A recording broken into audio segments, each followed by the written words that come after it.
बिस्मिल्लाहिर्रहमानिर्रहीम। अस्सलाम वालेकुम नाज़रीन, आप देख रहे हैं अमान टीवी यूट्यूब चैनल। नाज़रीन, अहम अपडेट आपके साथ शेयर करने जा रहे हैं। इससे पहले गुजारिश है कि हमारे चैनल को सब्सक्राइब कर लें और वीडियो को लाइक करें ताकि हर नई आने वाली वीडियो आप तक बर वक्त पहुँच सके।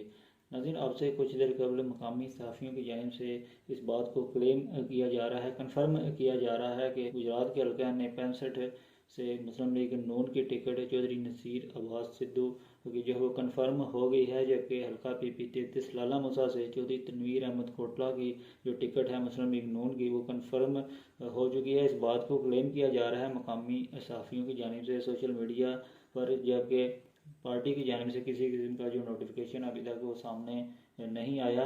इस खबर में कितनी सदाकत है इसके लिए चंद रोज़ तो इंतज़ार करना पड़ेगा, क्योंकि अभी तक मुस्लिम लीग नून की जो टिकट्स हैं वो जो है वो अनाउंस नहीं हुई, लेकिन मकामी सहाफ़ी जो है इस बात को कंफर्म कर रहे हैं।